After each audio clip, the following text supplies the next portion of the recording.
And I cannot read the corner. I'm pretty sure he'll be here. Hi, it's 6:30 and I'd like to bring this meeting to order. Let's start by the pledge, please. Pledge Allegiance to the flag of the United States of America and to the republic for which it stands, one nation, under God, indivisible, with liberty and justice for all.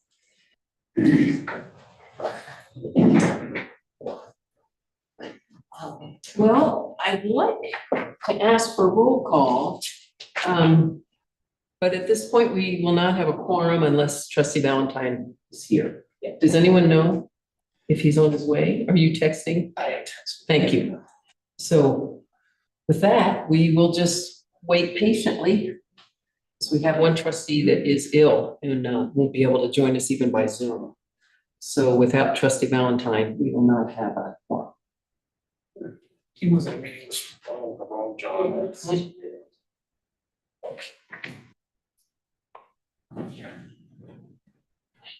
Well, what I might do while we're waiting to see if he's gonna make the meeting is, we've all heard about the tragedy that happened. And I'd just like to have a moment of silence for all the families that have been affected. And we'll just do about 30 seconds if Stefan can time it for us. Thank you. Hello, John. Thanks. Hello.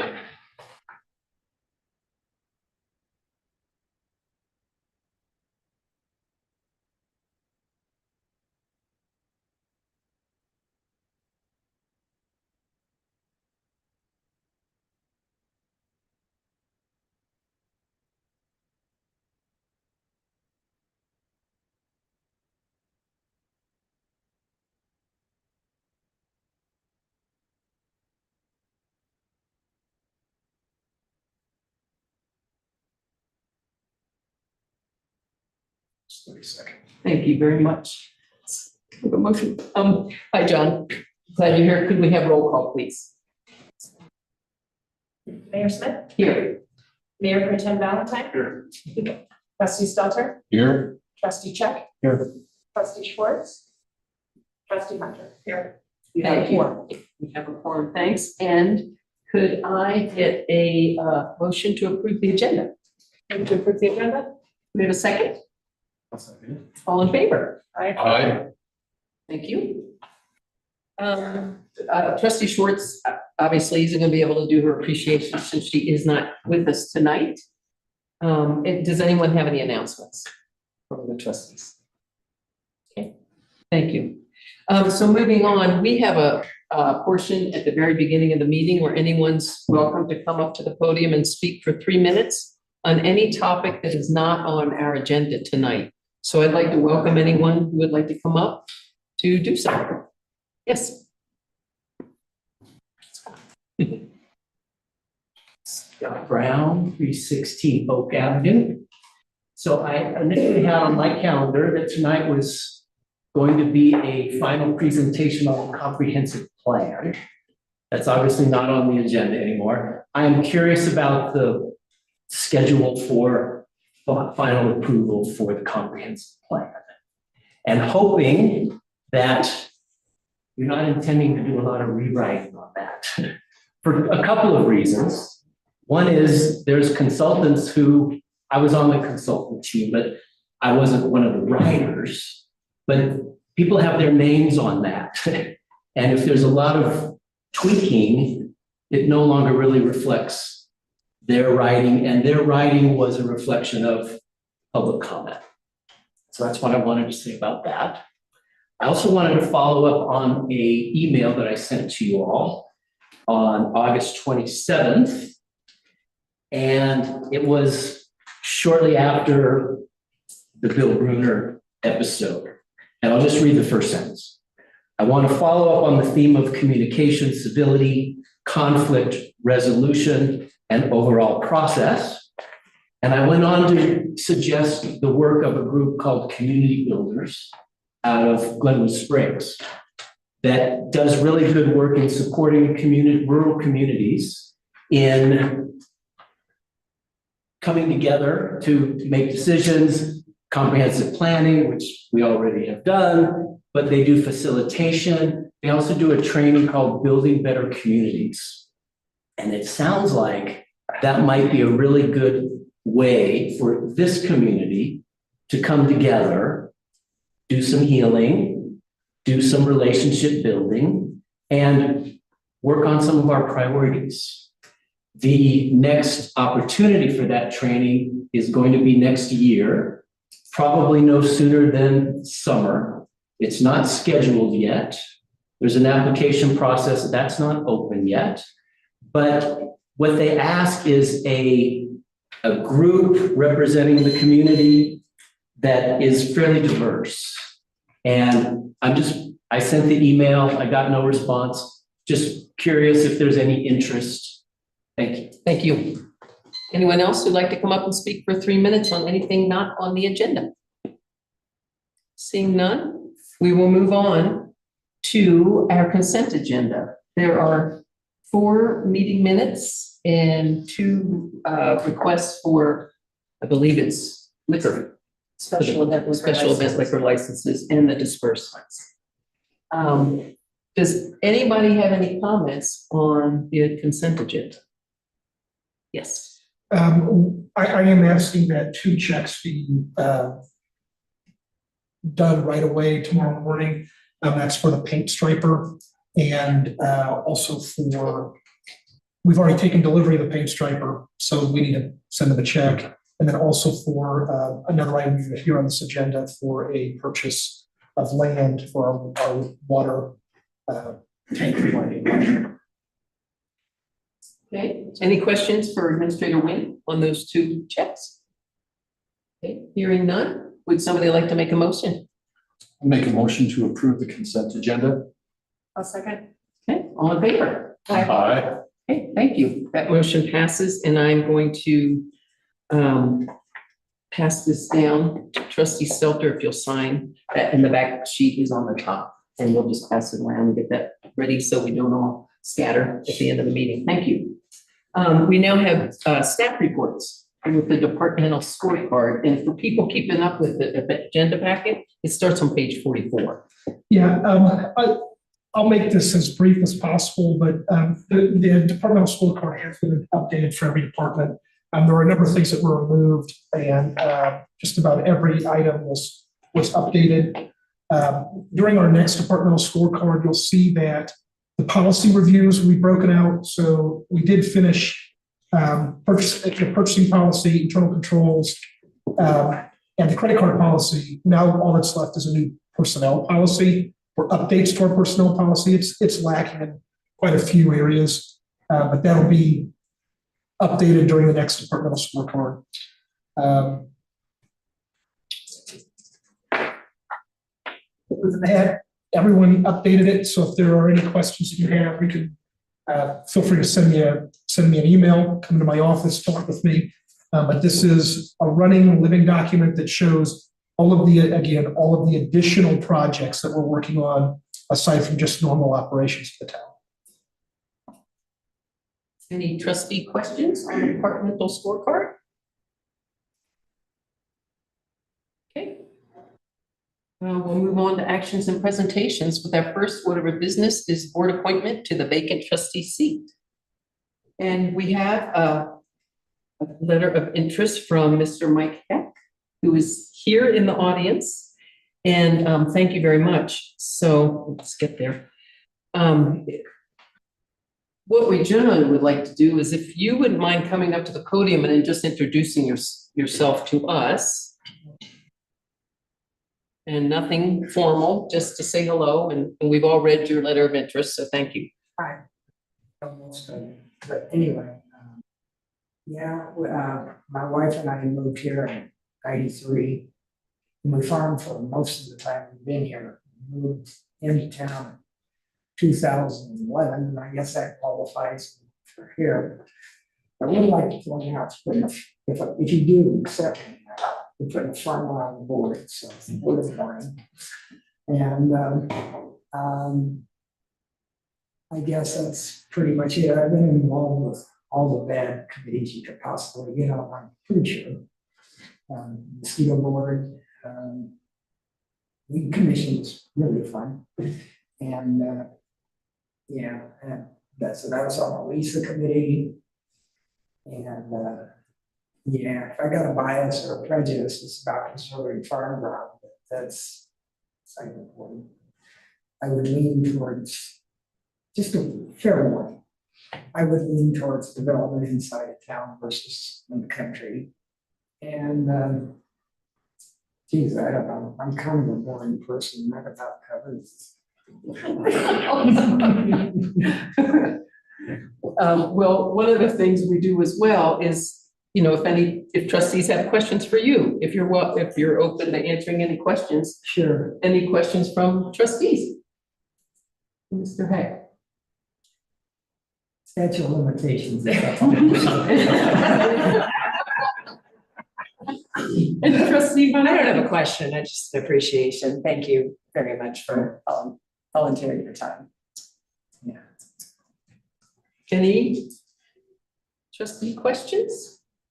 Okay, well, what I'd like to do too is open it up to the audience. If they have any comments regarding your submission to become a trustee, you're welcome to come up to the podium and ask us any questions or make any comments. Okay, all right, well, seeing none? No, She knows everything. I know. All right, well, we just try to do that. So even with a single applicant, it's probably a good idea to ballot or not? What do you I was think? actually gonna say, you don't have to, generally Okay. that's put in place just because it makes it easier if there's more than one applicant, but I don't see any reason why you guys can do a public voice vote as long as you're willing to. Everybody's okay with a public voice vote? All right. I say all in favor of Mr. Heck as our newest trustee. Aye. Okay, Okay. thank you. Or do we swear him in right now? Yes. Do you know that you get to sit here right now? Right up. Yes. And our clerk Vetter will swear you in as a trustee. Thank you. Sit down. No, she'll get you. Oh, I got it, yeah. Okay. Yeah, are you okay with doing that? Yeah. Sorry, with you guys. Do you Yeah. kind of- Yep. We're gonna move the chairs. Would you like to get your photo in front of the flag? We try and make it a nice photo at least. Yeah, that's another one. Okay. So, I state your name, I, Michael Heck, affirm that I will faithfully support that I will faithfully support the Constitution of the United States, the Constitution of the United States, the Constitution and laws Constitution and laws of the state of Colorado, of the state of Colorado, and the laws of the town of Paonia, and the laws of the town of Peonia, and I will faithfully perform and I will faithfully perform, the duties of the office of trustee, I will perform the duties of the, office of trustee, thank you, office of trustees of the town of Paonia, of the town of Peonia, to which I have been appointed. to which I've been appointed. Thank you. Sure. Jumping right in there. I'm an old guy, I got to do this. It's fine. Okay.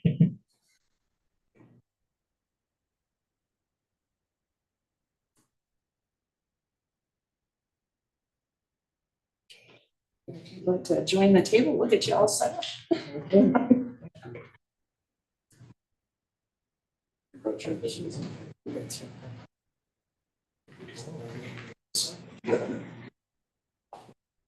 Well, thank you. Okay, so we are moving right along to our agenda item number 2, which is consideration of approval of a letter of support for the Wilder Bunch. And Mr. Graves is here if you want to come up and just explain it a little bit, and we'll go from there. Thank you. Excellent. I have to do my name and address too. I don't know, busy. He's representing that chair. Yeah. Sure. Great. Well, I'm here. Thank you very much for your time tonight. I'm here on behalf of the Nature Connection. Our trail crew, the Wilder Bunch, is made up of 10 high school students from Delta County. They perform trail maintenance around the county on trails such as the Paonia River Park, including the school loop, which includes properties owned by the town, as well as in Crossroads Park, the North Fork Rec District, and at the Delta Confluence Park. And that crew is primarily funded by a Colorado Parks and Wildlife non-motorized trail grant, which is our state's primary way of funding non-motorized trail maintenance. And we've been very successful with that application since 2020 with planning grants and multiple grants to support the crew and the labor. One of the reasons why I think we're very successful, and I've seen our reports on the State Trails Committee, is that we have ample support from our municipal governments. Many of these trail crews work in far-flung kind of national, or excuse me, Forest Service BLM public lands. We are one of the only crews that does work in and around towns. Part of our mission as the Nature Connection is to help connect folks to their backyards directly from school sites. We're super lucky to have that at multiple of our schools here in Paonia. And I'm coming to ask for the town's support. Our budget for this crew in this last year was around $75,000 is what we got from State Parks, Parks and Wildlife. They require a cash match, and we try to get a small match from each of our municipal governments to show that support. I've been working with Corey really closely on some parks projects, and our crew looks forward to continuing that relationship. Really, the scope of their work is non-motorized recreation on trails. That is our scope, and we'd be excited to work on other projects, working with Corey if there's other town projects that may come on into that, see things on draft master plans. But that is, yeah, I think maybe the rest of the time would be questions, because I know you saw the letter in the memo. Are there questions from the trustees to Mr. Graves on his requests? Yes, I trustee just Stoll. have a statement. I want to say that I've seen a lot of the work you guys have done, and it's an excellent asset to the town. You've done an awful lot of work, especially in the river trail this year, and I appreciate that. It is budget time, however, and we haven't set the budget, and we're probably not going to be able to give you a cash, definite contribution at this point. Yeah. But the budget will be in a month or two. You Yeah. might have a pretty good idea. I am due for a draft to you by statute, October 15th. Yeah, so I timed this, I've been advised of this, and so, yeah, that's exactly our letters that we submit with our application, usually have a TBD, or usually have a, you know, some sort of statement like that the town supports with budget to be announced by this date. We have until December to add any additional amendments, but the application is due at the end of the month, 1st of October. And so just having those letters from the town, I think it's an important piece. Yeah. And it seems to me when you first came in, we have normally given you about $2,500. Is that right? Correct. Just to put that in people's minds. Yeah. That's what you want to say that. Did anybody else have questions? And I was going to ask if anyone did I see a hand over there? Yes, Corey. I was just curious if we can also consider any in-kind as far as like us assisting with the equipment or. Absolutely. Yeah, and so I believe in 2023 fiscal year, ours is different from yours. Our 23 fiscal year, the town contributed gravel as part of that contribution. So I think we put in the letter up to $2,500 cash or in kind to be determined by budget. And yes, absolutely. City of Delta does a lot of chainsaw work, and we put that in our table as part of the match. Purchased equipment before, it's only for trail maintenance, they get kind of weird with that, because most equipment goes lots of directions.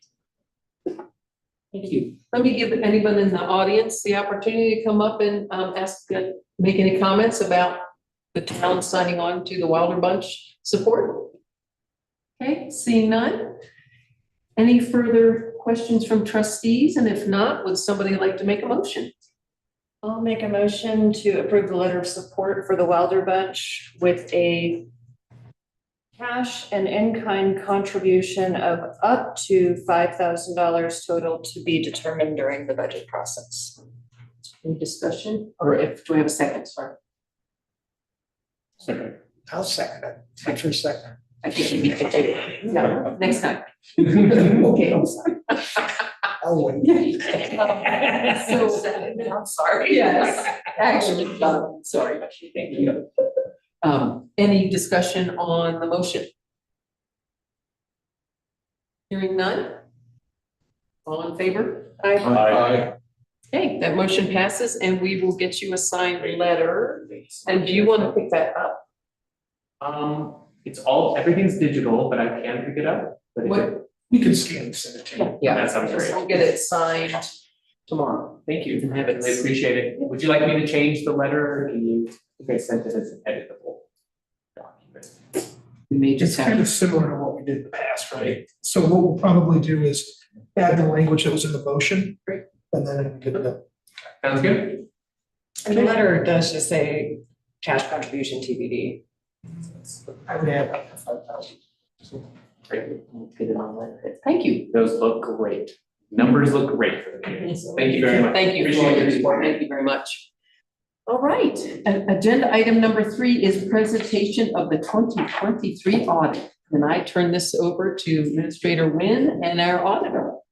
And I'm gonna turn it over to Mr. Hinkle. He's a CPA, so. Yeah, you introduced yourself to everybody. Be happy to. My name is Jim Hinkle with Hinkle and Company CPAs, and we perform the annual audit of the financial statements for the year ending December 31, 2023. I really have 3 topics to cover. What I'd like to do is cover a letter that we received first, and then we'll get into the 2023 audit. As most of you know, a former trustee sent us a letter as external auditors addressing several issues within the accounting, within the town, and how things are kept. 2 comments I have on that letter. One is not getting into the political question of whether that was appropriate or not. We as external auditors do work for the board of trustees. We do not work for management. We work with management. The trustees have the ability to hire and fire us. That gives us the independence to be able to say anything about management that we feel like we need to say. So a letter like that isn't common, but it's something that we wouldn't say don't do as long as the group of the trustees are fully behind it. When I received that letter, I went to the report that was referred to in that letter, and I went through point by point with Michelle, the outside consultant, and really kind of the impression that I have is the letter's about a year late. That once she brought in Michelle and Lorraine to kind of clean up the accounting, all of those points were addressed. They cleaned up the multiple quote funds within the general ledger. Now you all are using the Cassell software appropriately and as it's intended.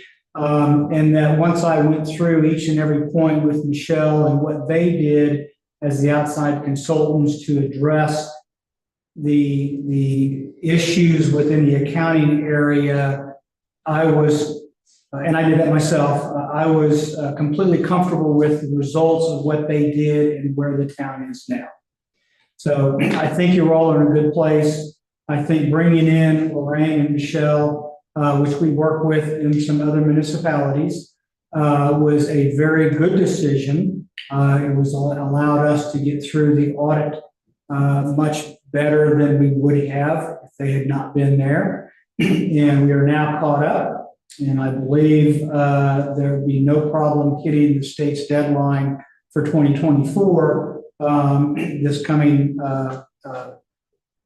year. I think the only reason it was a little bit behind was just because Lorraine and Michelle already had certain things scheduled with their time, and you guys kind of got put back at the back of the pack, so to speak, with them. And so they weren't able to prepare for us quite as quickly as they should be going forward. So I did go ahead and address the letter and some of those concerns. We did go through point by point with Michelle and address each one of them and talk to them about what they did to address those points. And I'm comfortable that those things have been addressed from the general ledger and the accounting standpoint. With respect to the audit, we start off our performance of the audit with an analysis of the internal controls of the accounting department, payroll, cash disbursements, cash receipts, looking for segregation of duties and other types of controls. I know Stefan has been involved in updating policies and procedures, and that's a very good thing. We primarily are doing that for two reasons. The first is to look for significant deficiencies or material weaknesses in the internal control structure. A significant deficiency is defined as a design flaw in your system of accounting procedures that would allow an error to go undetected. And a material weakness would be a significant deficiency that could result in a material misstatement of the financial statements. And based upon our analysis and all of our audit work throughout the entire process, we did not find any significant deficiencies or material weaknesses in the internal control structure. And that's the answer that you want to hear. The second reason we do that is to assess our audit risk of a misstatement to the financial statements and then our design for the audit tests and procedures. We primarily use what we call substantive testing, where we drill down and test the details and we look at the underlying transactions that make up account balances, and we look at supporting documentation such as invoices, cash receipts, contracts, agreements to verify that the accounting is appropriate and those account balances are appropriate. We also use analytic review procedures where we compare the current year to the prior year, current year to budget numbers, looking for relationships that we either didn't expect or can't explain, and we do more tested details if we find any of those. The end result of that is the audit opinion, and your opinion is a clean opinion. Technically, it's called an unmodified opinion. Basically states that the financial statements have been prepared in accordance with general accepted accounting principles. The design for that is that you can compare your financial statements to another municipality and they are comparable because they're using the same basis of accounting. I'm not sure if anybody ever looks at these audit reports. Some do, some don't. The interesting thing about your financial statements being a government is you have three different sets of financial statements in this financial package. The first one is called the government-wide statements, and that's prepared on what we call a full accrual basis, just like Apple and Microsoft and all the big public companies do. You recognize revenue when you earn it, you recognize expenses when you incur the expense, and you have long-term assets and long-term liabilities, so you're able to compare your financial statements to any kind of an entity out there. The second set is the governmental funds, and this was unique to municipalities. It is what we call the sources and uses statements, and it is on a modified accrual where you do not have any long-term assets or long-term liabilities reflected. What we're looking for is what monies was the town have available to us, whether that was revenues or loan proceeds or anything like that, and how did it use those revenues or those sources in expenditures or loan payments or other things like that. So on a full accrual, a payment against a loan would not run through the expenses. But on this modified accrual, sources of uses, since it is a use of funds, it is presented as an expense in those governmental fund statements. So that is unique to governments. The third set is the proprietary funds, which is your business type activities, and that's on the same basis as your government-wide or full accrual basis. So there's no real difference between the proprietary funds and the government-wide funds. And the primary difference between what's a government fund and what's a proprietary fund is where the revenues come from. On a government funds, it's what we call non-exchange, which is tax money. If more than 50% of the funds come from taxes or non-exchange transactions, it's a governmental activity. If 50% or more of the revenues come from exchange transactions or fee from services like selling water, sewer services, and things like that, then it's a proprietary fund and reported like a business. And that's kind of how your financial statements are laid out. And that way, kind of give you an idea of what you're seeing and why you have 3 different financial statements in this package where most businesses just simply have one. The last thing that we talk about is that we issue a required communication letter. We're required to communicate in writing if certain events occur in the course of an audit. And we have nothing negative to communicate in this letter. We did not have any difficulties with the audit. We did not have any disagreements with management regarding accounting policies or procedures. We did not have any audit adjustments where we found errors in the books and records that required adjustments to be in accordance with general accepted accounting principles. Now, to be honest, probably the reason we didn't have any audit adjustments is because Michelle kind of cleared the path for us before we got there and cleaned things up and made any adjustments that were necessary.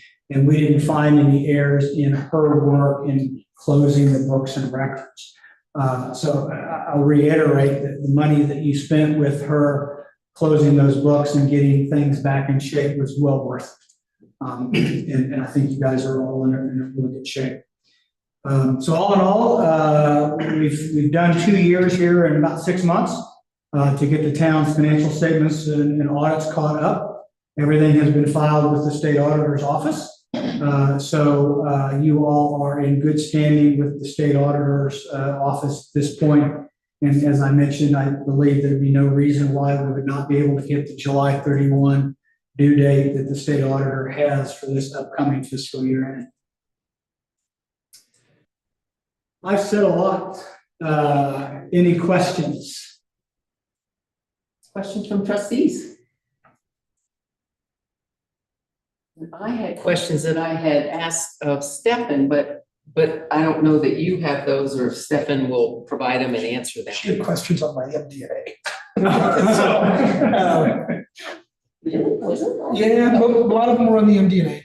But then you did also ask some things on like non-major funds from the financial statements that Jim may be best able to look at. Right. Do you want me to iterate my questions so that Jim can hear them? Would you like? Sure. So I think, I don't know how many people in this room know how to do municipal accounting, but I am not one of them. So a lot of the jargon, it's the term of art is a little confusing to me. But one of the first questions I had was the difference between restricted versus unrestricted funds. In governmental accounting, you end up having a number of classifications within your fund balance. Restricted fund balance is something where monies have been restricted by an outside source. Bond covenants. Bond covenants, you go out and you get bond money and you haven't spent it all yet, so those funds are restricted for the use of the purpose of the bond. You can't use it for just general salaries or expenses. You'll also typically see committed, and that's where it's internally restricted, because anything that you all, quote, restrict, you can unrestrict. And so it's classified as committed fund balance or assets, where restricted, you don't have the power to unrestrict restricted funds because that's an outside source. And then unrestricted is basically anything else. You might also see a non-spendable classification. That's typically like inventories, where a government might have some inventories or prepaid expenses. Technically, that's an asset, but you can't spend that money because it's already been spent.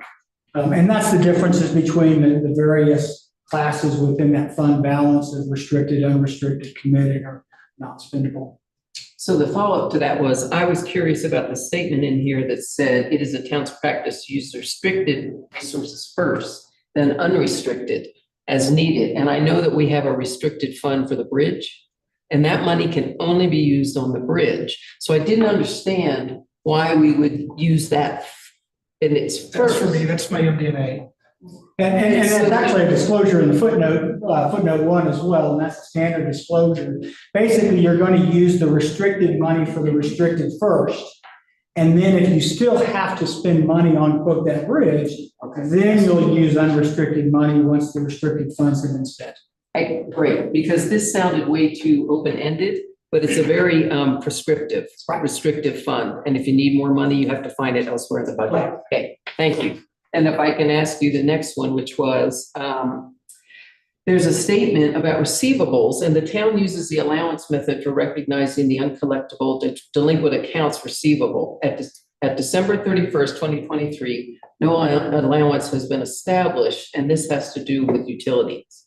But each October, any utility bills more than 60 days old are certified to the county treasurer for collection, with the property taxes to be collected the following year. And my question was, does that apply to people in town as well as the out-of-town users that we directly bill? And the answer was yes, but I just didn't know if anybody else read that and wonder, because that was something I probably had never read before. We do tax liens in November. Yeah. So it doesn't matter. And we do have, obviously, we have some tax liens that come, We did, and I'm not, yes, we'll have some more. and we'll have some more. And so those are generally paid through the property taxes and reimbursed to the town. I didn't realize that happened, so. And just to follow up, because we say you don't have any allowance for bad debts, because of that lien process, the town believes that ultimately all those will be collected. And that there won't be any bad debt write-offs. And that's why we don't, the allowance for it. And then my last question, which gets down to just the fundamental question I always have.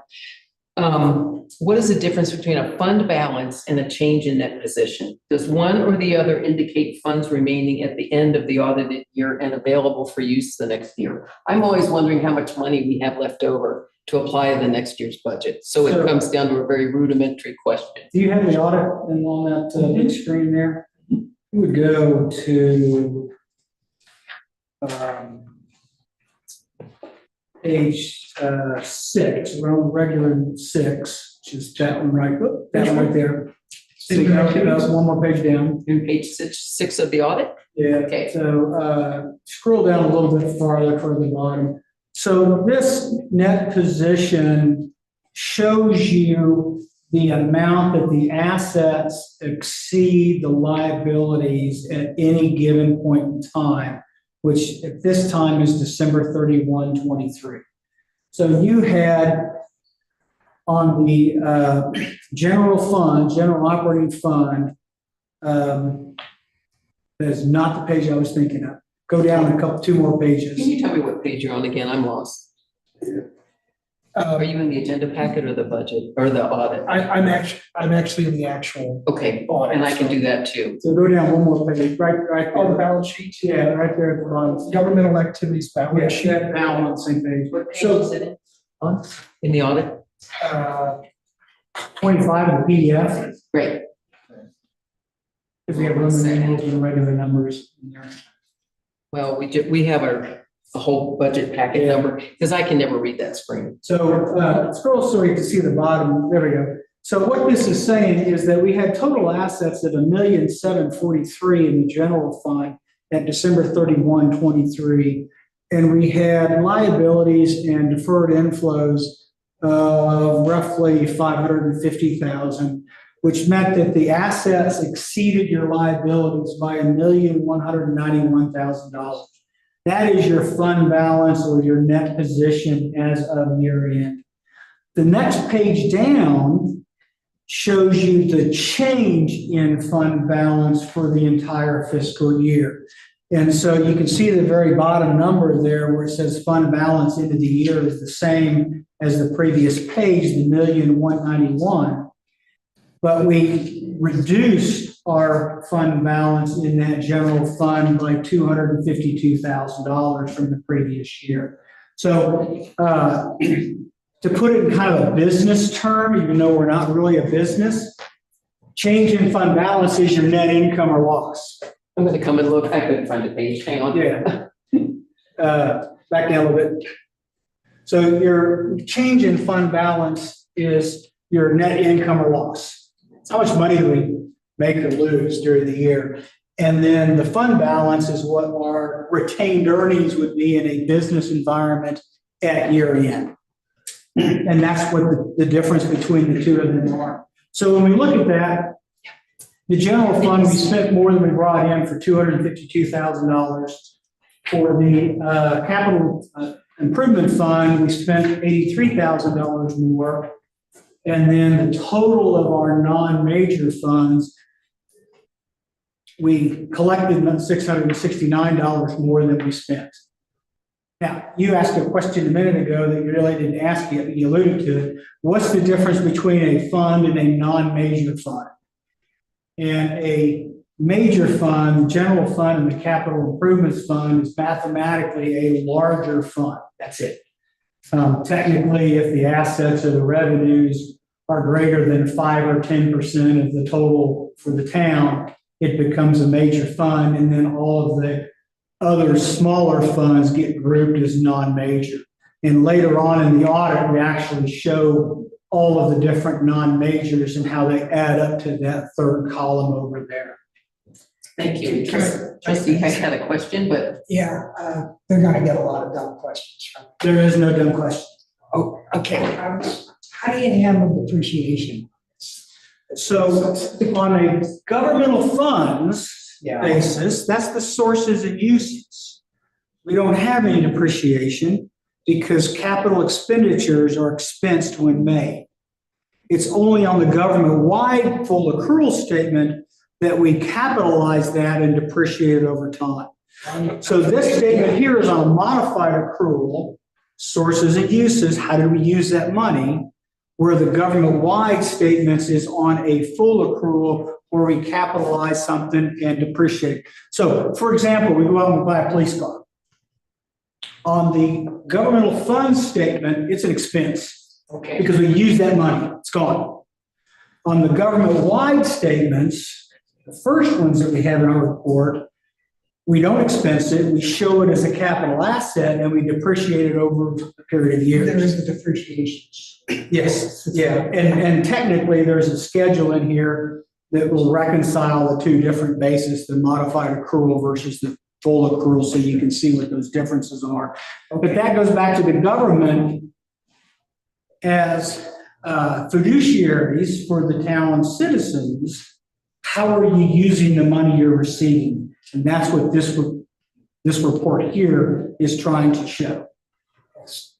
Okay, so these financial statements are intended to be read with the management discussion analysis letter. I spent 27 pages of brilliance. That explains kind of where we're at. And so that change in the government activities, that 252, remember we did a budget amendment and we had to do that budget amendment. We had unplanned expenses. I was one of them, right, in 23. The interim town administrator was one of them. It was another contract. Surprisingly, we saw we also had to do a budget amendment in our business type activities because of unplanned emergency sewer expenses. But all of that's listed in the MD&A. They are intended to be read together because I go into deep analysis of why the numbers look the way they do.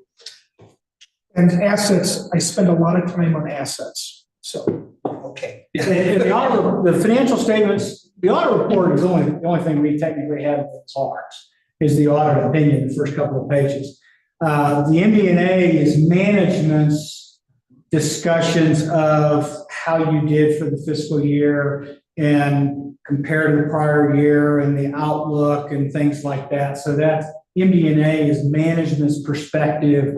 And really all we do is, one, make sure the numbers are right.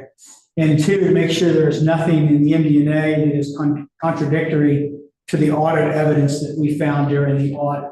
In other words, Stephen didn't lie about something. that's just simply untrue. But if that's his or management's analysis of how the town did for the fiscal year 20. Any other trustee questions? I'm going to ask if anyone in the audience has any questions on the audit. This would be the time to come up or a comment. Seeing none, I had my questions addressed, so we need a motion for acceptance, right? Of the audit? Do you need the trustees to accept it? Not really. I don't want to miss a motion, you know? Some municipalities, we don't even present, management does, some we do the work studies, sessions, and not formal meetings. The audit is what it is. So some do, some don't. There isn't really a hard and fast rule. I just like to have the opportunity to come and present and answer questions. Okay, great. Because it's actually already been submitted, correct? Already submitted to To meet us. the deadline. Yeah. And I'm really happy that Mr. Hinkle came in person to present. I think it's important that you see our auditors. It's my pleasure. Yeah, thank you very much. Thank you. Appreciate it, and safe travels. Thank you very much. Okay, thanks. This, along with the departmental scorecard, will be available on the website tomorrow. Under your administrator's report or under the audit, under the audit drop? The audit has its own drop-down box. And we've started doing something different with fiscal year 2022, and we're continuing with 2023. We're doing a annual comprehensive financial report, so an ACFR, as opposed to just putting financial statements up there. So it's made up of my transmittal letter, the MD&A, the letters from the auditors, their transmittal letter, and then also the financial statements. So it's a comprehensive report that is not only a best practice, but it's what the Government Finance Officers Association requires to be considered as transparent as possible. But it will be up there. And the one that I have on the screen is different than your packet, because I did notice, actually Mayor noticed that one of the charts wasn't updated correctly when I did get the final financial statements from Hinkle CPAs. It is now updated in this report. Okay, great. Well, thank you. So our next agenda item is number 4, and is Elsewhere Studios donation request to the Learning Council. Is there somebody from the Learning Council that wanted to speak on this topic? Please come on up.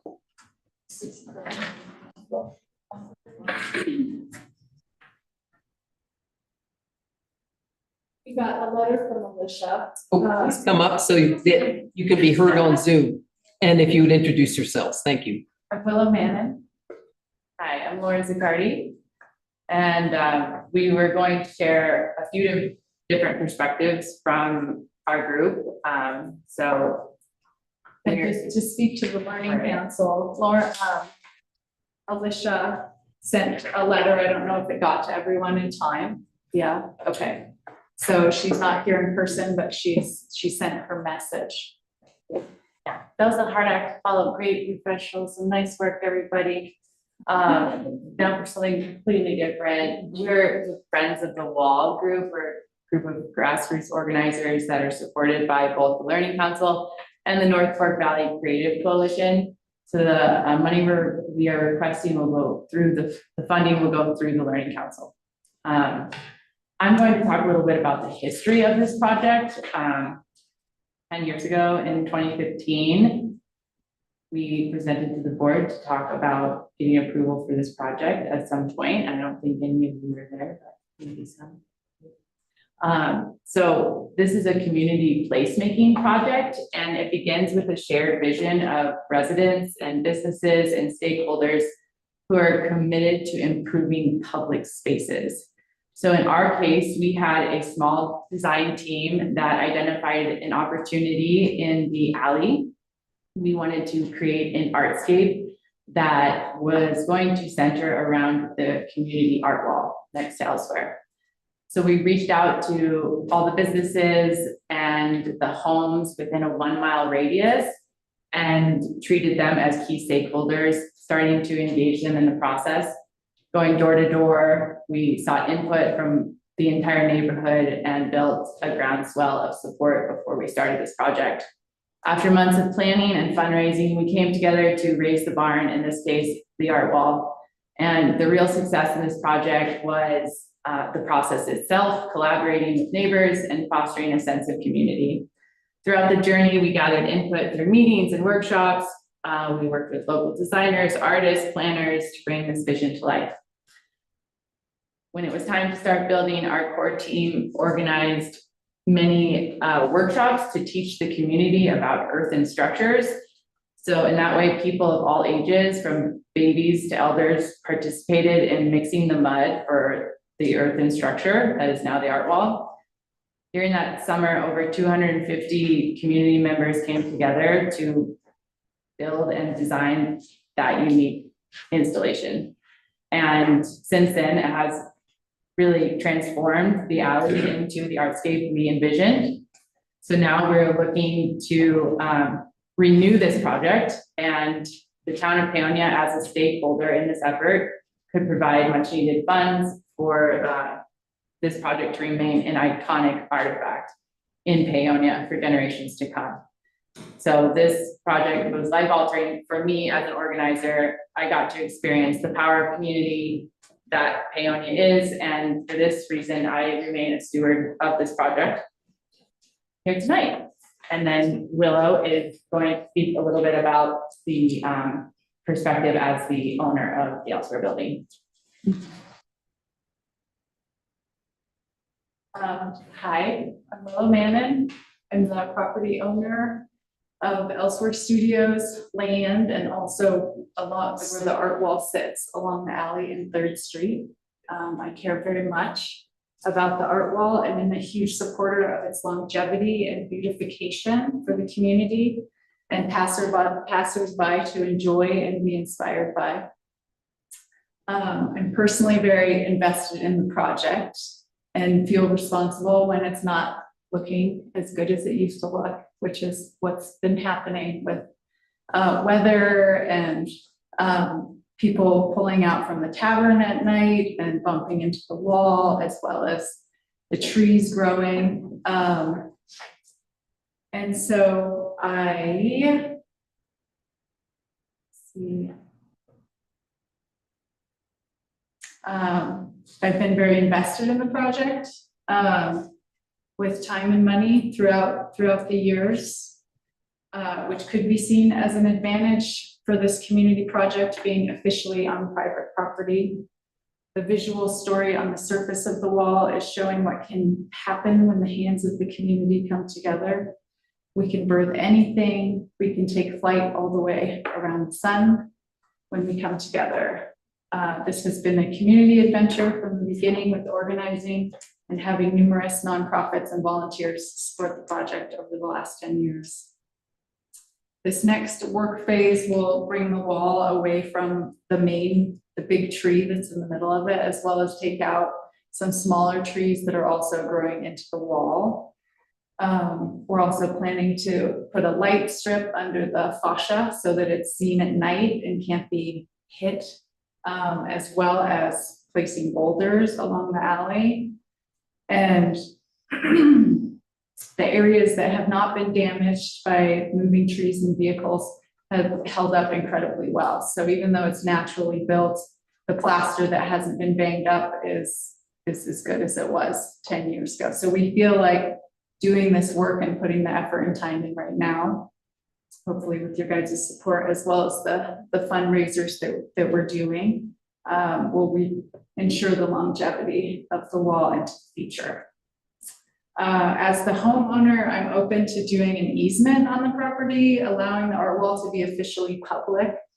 I don't know exactly how that would work, but I'm open to entertaining that if that's something that would be more of a long-term solution for it being considered public, this big community project that is on my property. Thank you, and I probably should have had the staff report first, and I apologize I didn't, but if you would give your staff report Okay, great. too, so we can see the. Yeah, so They covered a lot of it already. But Elsewhere Studios is a for-profit corporation, and they installed the art wall at the southern alley on Third Street between Main and Grand Avenues. The art wall project was a collaboration between Elsewhere Studios, the Learning Council, the North Fork Valley Creative Coalition, and over 100 volunteers. The Learning Council has collaborated with a small group of residents called Friends of the Wall. We're committed to seeing the art wall repaired, completed, and preserved through ongoing maintenance activities. We're requesting $3,000 and have started a capital campaign to raise monies for the proposed project. The Town of Paonia has historically given funding to nonprofit organizations to provide services for different residents throughout the community. As staff, an immediate issue that needs to be addressed is that the donation will go towards improving a private business building, which will undoubtedly increase its value. While the artwork on the wall is a service for the community, it is not formally a dedicated public space. Staff are unaware of town funding going towards other murals throughout town on private buildings. While they may have received certain public agency funds, staff have found no evidence that they were funded by a donation from the town. Any decision to donate towards the project is not something that staff can approve without the Board of Trustees consideration. And so as for a staff recommendation, I don't have one. I think that my personal belief is that I think the art wall is pretty unique to town. I think it adds to our character in our community. But I have no recommendation officially as the town administrator treasurer on whether or not we can fund it next year. Because that onus is on you. So let me open it up to discussions amongst the trustees, and then I'll open it up to the community members. And so, Trustee Hunt? I have a question for Town Administrator Wynn as far as creating the potential for creating public easement. What does that look like? I mean, it would still be town money going towards a privately owned property. I mean, would creating an easement change that at all? I don't know about an easement. It may have to be like an extension of the alleyway. So becoming actual public property at that point. I don't know. That's really a question for the attorney or even, yeah, I don't know if an easement would. Yeah, that is a change of use. I mean, it would be taxed different. What she's doing. That would, I would appreciate. So, Trustee? Well, I was just checking that donation might be in order when we're considering the budget, just as a donation to Elsewhere to do maintenance on the wall. I mean, it is kind of like a fence facing the public, so it's kind of public artwork really. And so I think a donation might be in order. The only clarification I would make is that we don't donate to private businesses, but that's why the Learning Council as a nonprofit organization is taking this on. So we would do that donation to a nonprofit. Okay. To the Learning Council or that it is dispersed. Any other trustee? Yeah, just looking at that last section of the staff or background report, the private property, all that. Fairness has been an issue in the town. And so I'm very uneasy about sort of stepping out of the norm, I guess is a way to put it, to donate money that way. Even though it's going through Learning Council, it's still for a private enterprise. So I think that chicken might come home to roost. I'd like to add that it makes me very nervous to give public money to a private entity. I think anybody can donate as they wish through the GoFundMe site, but for the town to set a precedent like that is pretty unheard of, honestly. So those are my thoughts as mayor. And it seems to me that it might be worth addressing coming back into the town to talk about whether your wall becomes part of the town right away. And I don't know how we do that. But if, in order for us to provide money, it really needs to be to a nonprofit, in my opinion.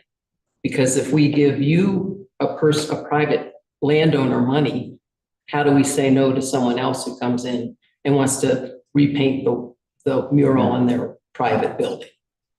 And they have a nonprofit that would be going through. It's, So it's, I mean, but yeah, I mean, can I, because Karen Good was gonna speak to this public art on private property issue. She's found examples. Would it work for her to address that? She was gonna be part of our presentation to begin with.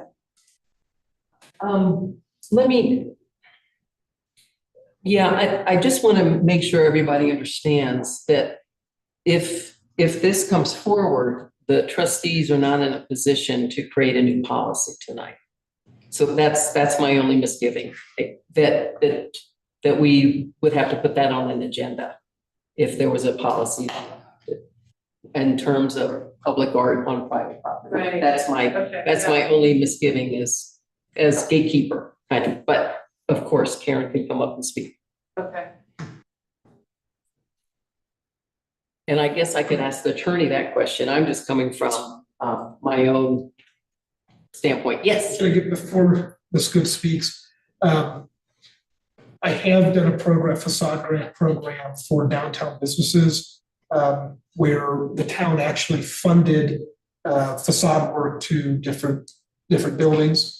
But that was funded through a tax increment financing district, of which we don't have. However, if you all would like to pursue a TIF, I'm open to that too. My name is Karen Good. Do I need to give my address? I don't know. Do we need an address for a presenter yet? I guess I don't know. Yeah, I just spent some time doing some research on the internet, looking at ways that municipalities have funded art on private property, because I know of many examples where that's happened. And I think some of them are what Stefan's just talked about, where there's, percentages for building that have to go into art. And then it's often on private property. The definition from Americans for the Arts organization is that public art means works of art in any media, whether located on public or private property, that are visible to members of the general public. And the purpose of public art is an investment in the cultural vitality and economic development of the community. Sculptures, murals, and other forms of public art can become placemakers, landmarks, and foster culturally dynamic, economically vibrant communities by creating memorable urban places where people desire to live, work, play, and learn. And I know that the art wall on the alley has been put in some of the town brochures and things. It's part of what promotes Paonia. So I think it really serves Paonia in that way. And honestly, it's more of a liability to the landowner to have to maintain it than it is an asset in terms of that, and the fact that Willow's willing to take on the ongoing maintenance of it as an art piece to the town, for the town to use, is a good thing. Other places have different covenants where the landowner agrees to maintain and repair the art pieces. And with different terms of agreements, there's also several different places I found where there is public art easement agreements between the town and the private landowner that makes that work. So I'd be willing to share some of the things that I found if you have an interest in that. But I think that definitely it's something that happens with a lot of municipalities where they support public art on private pieces. So I appreciate you considering that. Thank you. Thank you. With that, at this point, I'd like to ask if anyone else in the audience would like to come up and speak on the subject. Come on up and give us your name and you can just do the street where you live. Yeah, I am Sky Riggs and I live just outside of town. I think that the value of this art wall is intrinsic, and it is by definition a public piece of work. whatever kind of land it's on. It was built by the community. It is, like, brings in so many tourists. I own the little community garden plot that's next there. And I have been sitting in that so many times when people who aren't from Paonia pass by and are stunned. You know, if you're on the inside of that wall, as you're talking about what the value is to private or public, the inside of the wall does not have a mosaic mural, it does not have real work. It's just a wall. We could put up a wooden fence that would have no value to that alley-scape for pennies on the dollar for what has been invested into this public art piece. There's a bench that faces the sidewalk. Lots of people sit in that bench and they're not people that I know. So I understand that there's not precedent for giving public funds to a private owned public art piece in this town, but there's plenty of precedent in the United States. And as we move forward, I think that one of the big issues, one of the reasons that I live here, one of the reasons that a lot of people live here is this very tight rural community. We are an anomaly in America, that neighbors talk to each other despite what their political differences may be, right? And yet, there's a huge wave of change in Paonia and who's owning the homes. And do the neighbors still know each other? And to have public space where people can sit on a bench that is open and inviting, I think it is very much in line with what we want this character of this town to be. And to let it fall into ruin and be dilapidated is not speaking very highly of the town or our arts and our community and the intertwinedness that we have.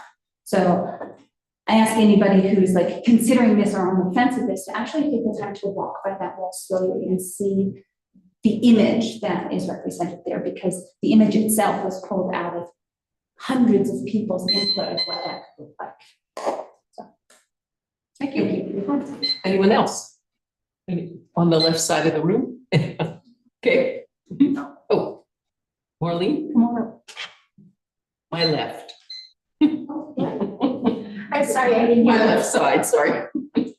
Okay, I'm confused because I thought the recent information about Elsewhere is that they were moving out of town. They were vacating their building on Third Street. If Elsewhere is out of town, is it out of your domain to even consider it? Because it would go through Elsewhere is the whatever you call it, is the organization, I guess you call it. So I thought they were moving out onto a farm somewhere out in the county. Can answer, can I say? Hang on, don't, wait.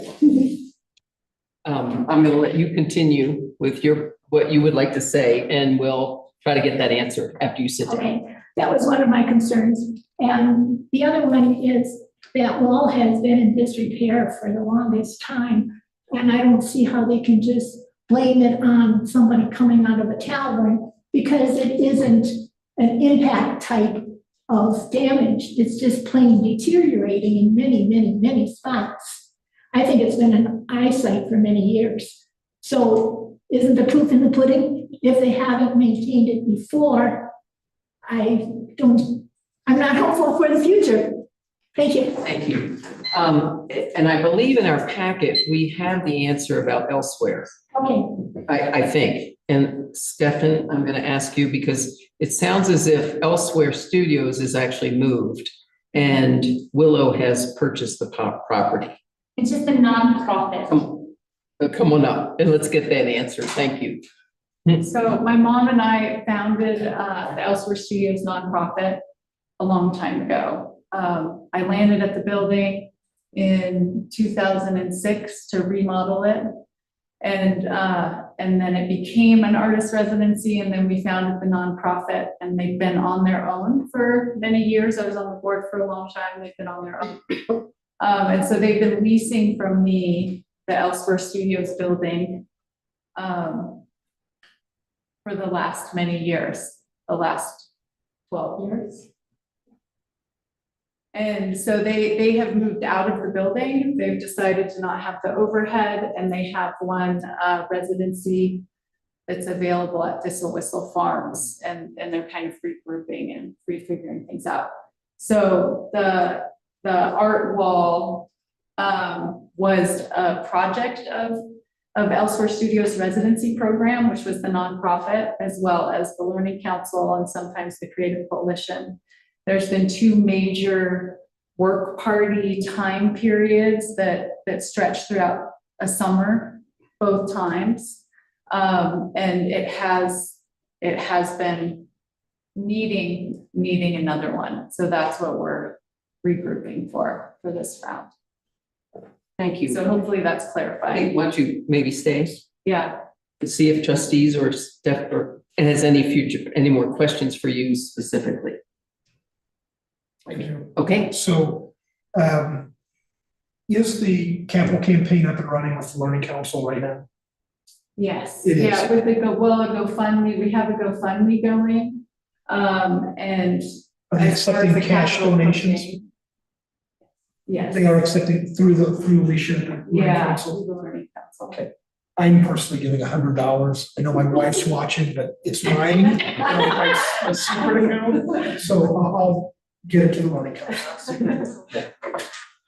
That's very sweet of you, I appreciate it. yes, trustee Stelter. Personally, I support the wall, but as a trustee, I don't see how we don't have a policy in order to spend public funds like this. So I will be making a contribution as well, but as far as the talent, I just don't see a way to do it. Now, we can form a policy and work it that way, but we're also in the budget. This is the budget season, and we really don't know what kind of money we're gonna have. So tonight would not be a night for us to make a decision on how much money to get on that. Now, we could do maybe some kind of an in-kind. There's gonna have to be a permit done, there's gonna have to be inspections done. And perhaps we could do an in-kind if the board would agree to that. So that's just a suggestion. Other thoughts on trustee Stelter's points? Yes, trustee Hunter? I would just like to say thank you all, because it is beautiful and it is cool and it is interesting and it is all those things. And I'm a huge fan. I will also be making a personal donation, but I am not of the mind to approve town funds for it. Trustee Heck? Go ahead. Go ahead. Do we need? Yes, that's good. Thank you. Yeah, what I've learned a long time ago, it's like if you do one, and I love the murals, I really do. I will probably donate if my wife lets me. And, but we're drawing lines in the sand. Which mural do we fund and which mural don't we fund? All that does is cause fights. You know, it's the debate.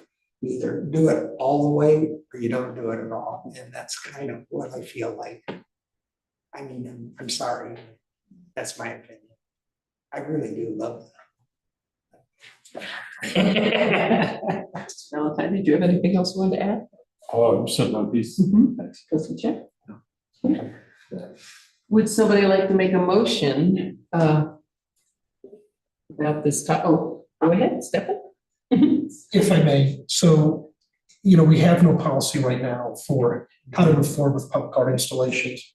And perhaps, if I were to suggest a motion, it would be that you ask the staff look into some sort of funding of the public arts and maybe in collaboration with the North Fork Valley Creative Coalition.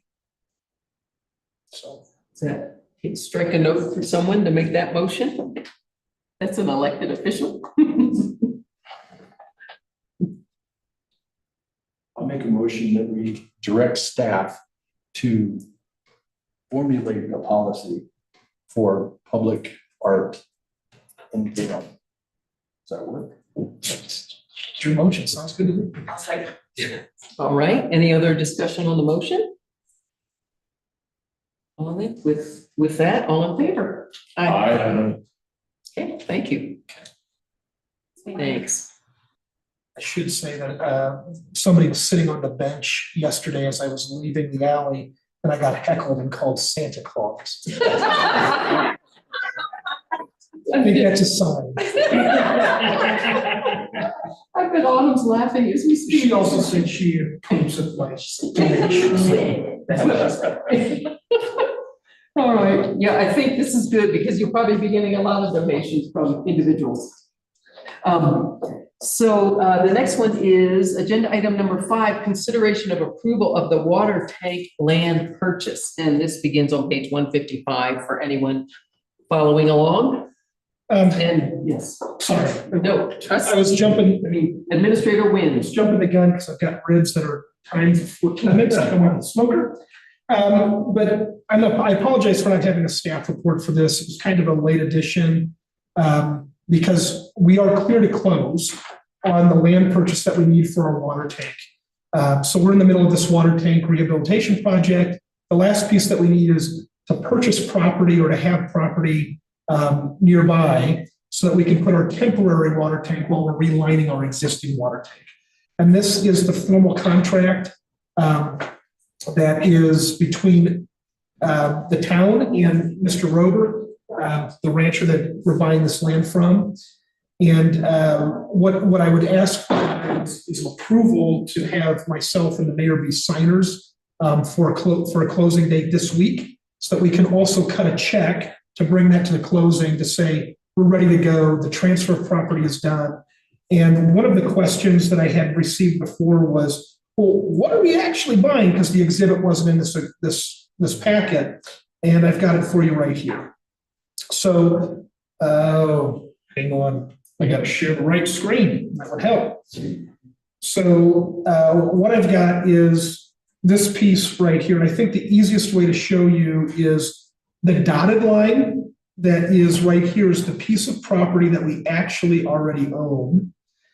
The new boundary adjustment is this solid line that goes around and up. And that's the piece of property that we're purchasing. And in order to start the site work now, we need to actually own the property so that when we do get ready, so that when 25 does come around and the spring is here, we can move right into this tank work. We don't have to worry about site work because it'll already be done. So that's the ask tonight, is that you approve this purchase. We've kind of already done that already, but now we have the formal agreement. And if you were to entertain a motion tonight, it would be that you enter, what was the price, Corey? 5, and then I don't know the price on. The title company. Yeah. So it was, 5, 7,000. was the total 7,000. I thought I had some figures in there. It's 700. Oh, the title company, what are the add-on for us to hire the title company? I think which is towards the end of the contract. So the $5,000 is the cost of that, and then goodness gracious. If you were to entertain a motion, it would be no more than, I would ask for not to exceed price, so that we cover the costs of It's on page 175 of the packet. Buyers may elect to have title work done at their discretion and at their expense. And is that what you were referring to? No, closing costs is what I'm referring to. So, Oh, so if I were to ask for you to entertain a motion, it would be that $5,000 plus closing costs not to exceed $7,500 total. I think that would cover everything. And in that same motion, that you allow me or myself to sign with the clerk to attest for closing costs, or at closing this week. discussion. Questions? Amongst trustees? No? Going, gone? No. Would the citizens, like anybody in the audience, have some questions or comments they'd like to make at the podium?